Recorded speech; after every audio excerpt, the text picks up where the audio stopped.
I just want to do God's will. The kind of revolution that the world needs is a Christian revolution.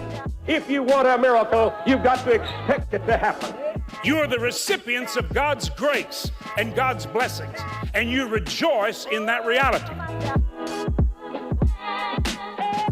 Welcome to Life Today Live. I'm Randy Robinson. Great to have you. And I'll tell you one thing I've noticed in ministry and interviewing lots of people over the last several years.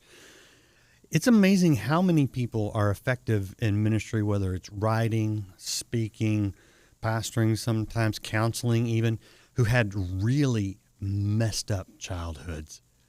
And you go, that's interesting, because you also see people who are in prison or who are depressed, who had messed up childhoods. And you go, what's the difference? Because a lot of people have really messed up childhoods in varying degrees, but it's stuff that they carry into adulthood. Well, what is the difference? How do you turn that into something that doesn't eat at you or hinder you and actually make it a positive thing? We're going to talk about that. My guest today has a book out right now. You get it where you get books, called Good Baggage: How Your Difficult Childhood Prepared You for Healthy Relationships. Well, that's a bit of a different take, is it not? Because usually it's the childhood that screws up the adult relationships. But Ike Miller, my guest today, says that doesn't have to be that way, and he's going to walk you through it. He's the pastor of Bright City Church in Durham, North Carolina, and his wife, Sharon Hodey Miller, has been a guest on Life Today. So it's good to have Ike on. Well, I won't make a sexist comment. I almost did. Ike, good to have you. Randy, it's good to be here. Thanks for having me. Looking forward to it. I was going to say something stupid like, usually it's the husband that leads the wife, but in this case, it's the wife leading the husband. Totally honored. I didn't get a lot of sleep last night. Let's get to the subject at hand. So, I mean, you legit think that you can have a really jacked up childhood and still be effective and have good relationships as an adult, yeah? Yeah. I mean, there's certainly a lot of work that goes into it. It's not a given, but there are tools that we can use, mindset shifts that can take place, redemptive work that can happen with God. And so I think that there is ways that it can prepare us, and then we have to do the work to realize it, to make it a reality. Okay, fair enough. You're speaking from experience. Yeah. So just to share a little bit of my story, my story is grew up in a context where my father had an alcohol use disorder, and that caused lots of challenges in our home, lots of chaos in our home, ultimately my parents' divorce. And so growing up in an environment that was chaotic at times, could be abusive, and both verbally and physically. And so kind of growing up in that context, it obviously shaped me in certain ways, as it would anyone. And, the funny thing about it is, I think by the time I was in my early 20s, I kind of thought like somehow I escaped that without any impact, without any baggage, without any, residual effects. And it really wasn't until I entered my own marriage and got into sort of that level of a relationship with someone that I started to see the impact of that and started having to do some of this work. Okay, you used a term I've never heard before, so I got to ask you about it. An alcohol use disorder. Is that what we would just call alcoholism typically, or is that what does that mean? Yeah. So, typically it's been described someone as an alcoholic. And I think there's been a shift in that language, because alcoholic makes it sound like this is the whole of the person. This is what captures who they are, versus a person with an alcohol use disorder says this is one part of them. It is a disorder. And so it's kind of that person first kind of language. So, it's what we would call an alcoholic or someone with alcoholism. Okay. I want to make sure I didn't make an assumption there that I shouldn't make. So when you talk about discovering in your adulthood that had more of an impact on you than you thought, did it manifest itself physically? In other words, did you start developing an alcohol use disorder, or did it manifest itself in more psychological ways?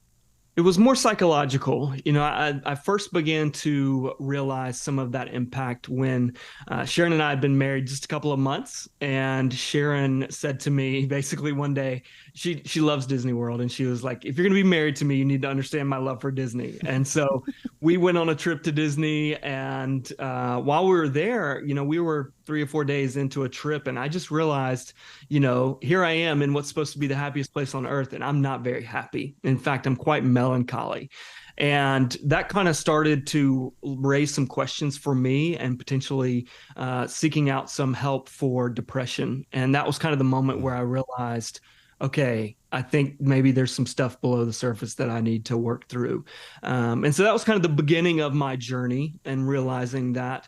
But then during the pandemic in particular, that kind of forced a lot of things to the surface. And in particular, in that season, anybody that was in a position of leadership, making decisions for other people, right? You were making decisions that it didn't matter what decision you made, somebody was going to be upset with you. Oh, yeah. Yeah. And for me, I just found myself reaching a place of exhaustion, emotional exhaustion, because I could not handle the impact of so many people being upset with me or disagreeing with me. And I took some time off, but a part of that was I did realize I was numbing my pain with some anxiety medication that I was on. I was starting to take more of it than I should have. Mm-hmm. And at that point, realizing I wasn't into an addiction, but I was starting to develop some of those addictive tendencies. And so that was kind of a wake-up call for me in a lot of ways. Well, good. Good that you woke up before it did get bad. But when you look back at that, what was it that was manifesting? Did you just suppress a lot of the pain from the childhood? Is that kind of typical, actually? Yeah. So one of the things that became clear that was a direct correlation to my childhood is growing up in the environment that I grew up in. Typically, the spouse or children of an alcoholic develops codependency. And when we think of codependency, we think of people pleasing or approval seeking or just kind of keeping the peace. Right. But really what codependency is it's what T.N. Dayton, one author, described as a trauma-related loss of self, meaning at some point in our life, we went through something where we had to be someone other than ourselves in order to survive, whether mentally, emotionally, or physically. And so because of that, we had to be who someone else wanted us to be in order to survive. And so we don't really have a clear sense of who we are. And so every situation we go into after that, we're asking, okay, who do the people in this room want me to be? How do I be what their expectations of me are, what their desires for me are? And so take that and place that in the pandemic where you're trying to make everyone happy in an impossible situation. Essentially what I had done is I had taken the codependency of my childhood and imported it into my church. And what really was the light bulb moment is I was reading about codependency, and they said a major part of codependency is you try to use your words and actions to manage the emotions and reactions of others. Yeah. And I was like, oh my goodness, that's exactly what it is. And so I began to explore what are the other ways that my childhood had impacted my ministry and my leadership in particular. It's interesting when you talk about, I think to a degree, every child goes through that because we're not our parents. But our parents, they're not out to they're out to try to shape us in a positive way. And sure. Parents aren't perfect, as you may know, or your kids will tell you in a few years when they get their teenagers.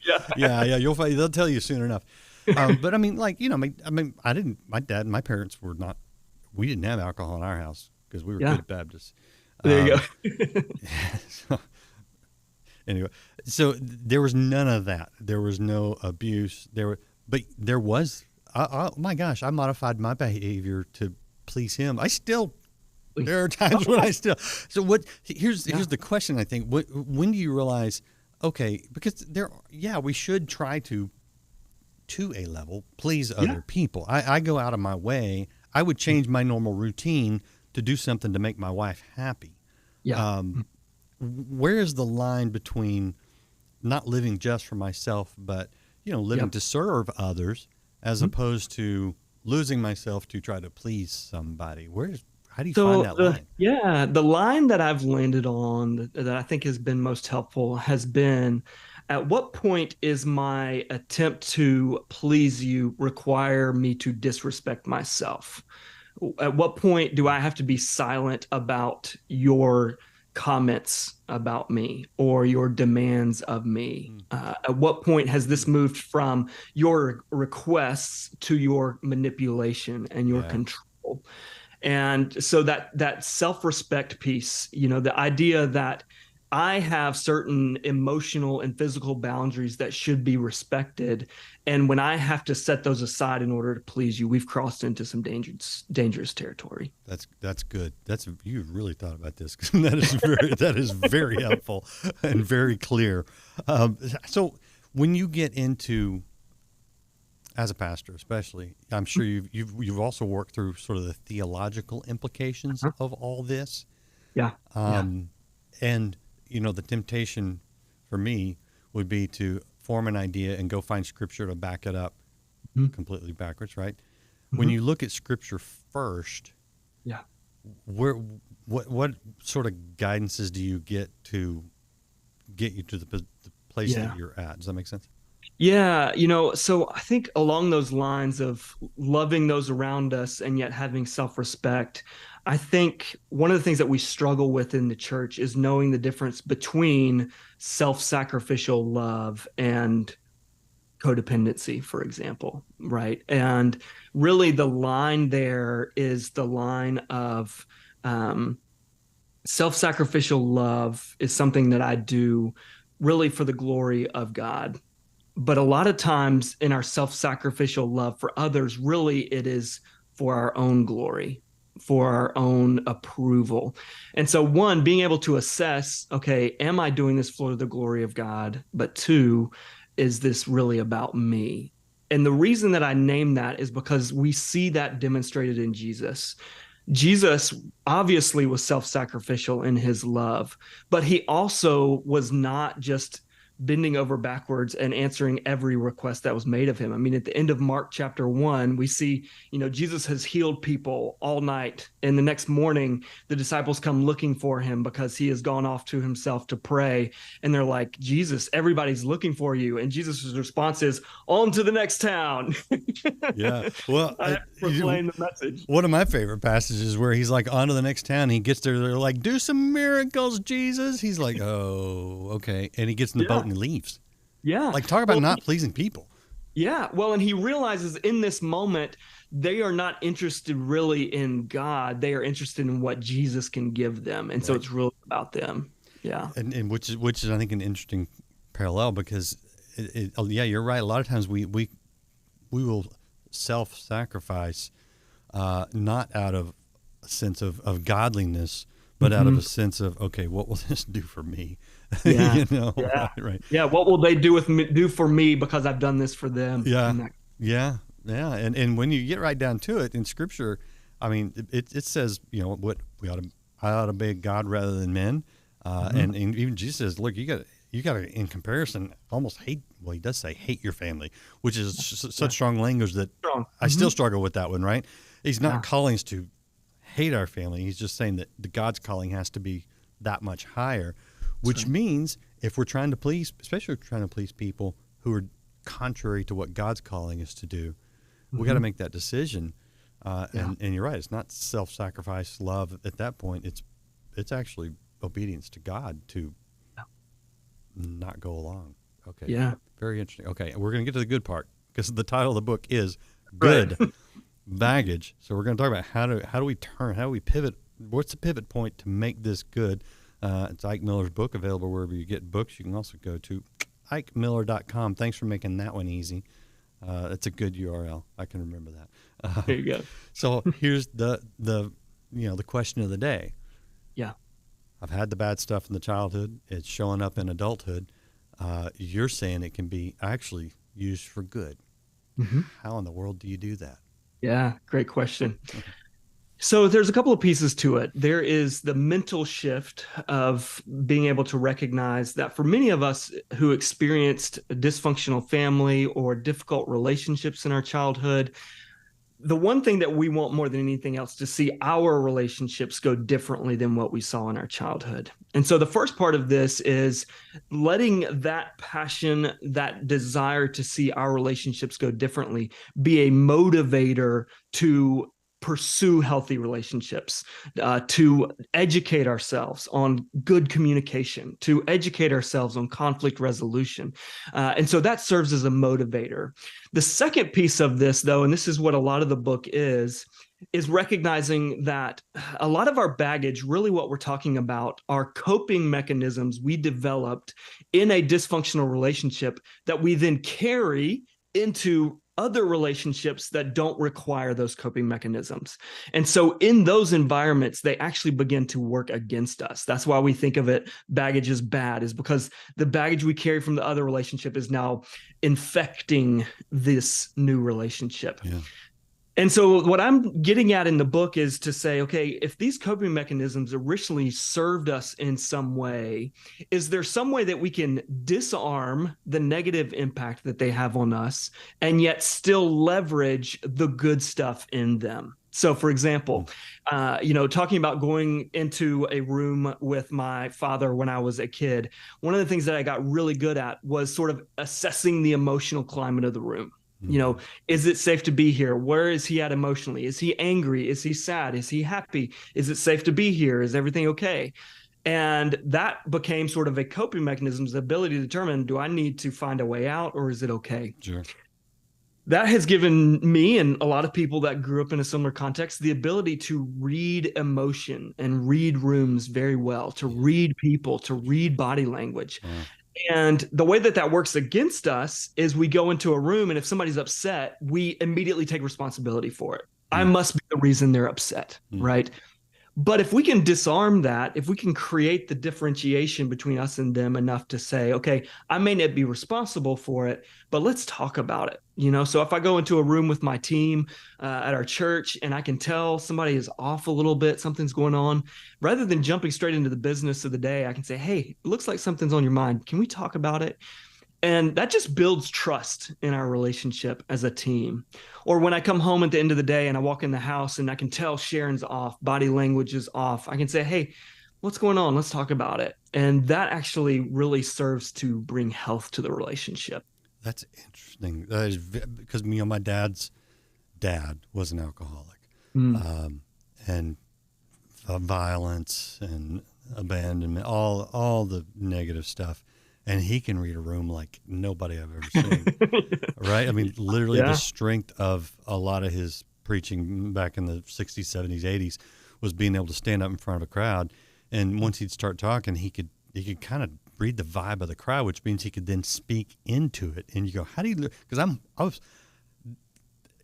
I need courses on that. I mean, I've learned over the years, but innately I'm like clueless. And I've had to kind of come the other way and learn. So that's very interesting to see how you can take that negative and turn it into a positive. So you've been, obviously, you've probably done some sermons on this, Bright City Church.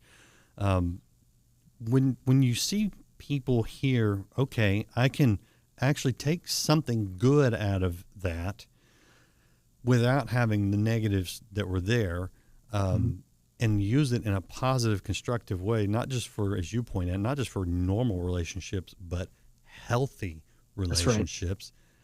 Right. What kind of fruit have you seen from that in people's lives? Yeah. On one level, I think just being open to share my journey, I think has helped others to say, oh, not only do I not have to just like stuff this stuff down, but actually bringing this up and talking about it is a good and safe and healthy thing to do for my own relationship. So one, it's just in our church, at the very least, it has created a safe space for people to be able to kind of talk about these things that really we all to some degree carry into a room, but we just don't know if it's safe to do. So some of it has been that. The other fruit that I've seen in my own relationship is it's taught me how to talk to my kids in a way that help them be able to do some of this interior work, because a lot of this really is me being able to observe what I'm feeling, what I'm about to do in reaction to someone, and stopping it before it happens. And a lot of that depends on my ability to pick up on, what am I feeling emotionally? Am I angry? Am I frustrated? Am I agitated? am I disappointed, and be able to react how I want to react versus how my body and my emotions want to react. And so when I do that work, then I can go to my kids and I can say, hey, I can tell you're frustrated about this. Tell me more about it. And so I've seen just the health of my own relationship with my own kids has changed too. Have you seen any people in your circles, staff, church, things like that, that you have shared this with them and they go, that was me. I need to turn it into good baggage too. Have you seen some results on that end? Yeah, that was honestly what drove me to write the book, was me having moments where I would share my story and realizing I'm not the only one with this, and in fact, I think there's a space for a conversation to be had around this. And so certainly I've gotten a lot of that from my staff, from people in our church. On social media, I've shared some of that, and just realizing, yeah, there's a whole conversation that needs to happen here. Good. I'm glad you're having it. And a lot of people need to have it. And it's nice to know that, a lot of people with these kinds of pains, these situations, it's embarrassing. They don't want to slander others in some cases, Sure. And so it's not something you want to talk about, but just giving them room to say, you know what, you can have the conversation. It will actually help you. It will actually help others. And there's a way to do it where you don't cause a bunch of unnecessary destruction in the process. That's right. I think is really encouraging, and people need to understand that. So yeah, good on you for your good baggage. What's sort of if people walk away from this interview with sort of one key thing, is there any one particular thing you would single out? I think the big thing is, there's kind of been two ways of thinking about this stuff. We look back at our difficult childhoods and we draw the conclusion of how dare God let this happen to me? And that God must not care about me because he let this happen. And then another mentality has been, well, God wanted this to happen so that he could then use it for something else. And granted, there's a redemptive element to that. It makes God the author of some evil things. And so what I want to do, and I've done in this book, or tried to do at least, is say there are evils that happen to us not because God wanted them to happen, but because as sinners, we hurt one another, and sins are committed against us. And sometimes in our baggage, we end up hurting others out of our brokenness, not just our rebellion against God. And so what I want to do is I want to say, God may not have been the author of this, but God can be the redeemer of it. He can take that, the things that we thought were lost and broken and worthless, and infuse it with new purpose and life and hope. And so that's my encouragement, is for people to be able to name, hey, this was evil, but it doesn't mean it's beyond redemption. Dude, that is so good. That is so good. I thank you. I appreciate you opening up, sharing, and taking a little bit of time with us today. You can check him out at ikemiller.com, and tell your wife hello from people at Life Today. Oh, and we appreciate you. Yeah, thanks for having me. This has been great. Appreciate all you guys out there hanging out, listening. You might know somebody that needs to hear this as well, and they will be encouraged. So please do hit that share button. If you haven't liked, followed, subscribed, do that. Check out Good Baggage. Also, I want to show you real quick. This is ikemiller.com. It's got the book on it, so you know you're in the right place. But you can also follow at Bright City. What was the website? brightcitychurch.com. If you want to hear any of his sermons. Good resources for you. It's all about getting you on the way to more joy in your life, more peace in your life, and healthier relationships. So again, we appreciate you being here. We'll see you again next time on Life Today Live.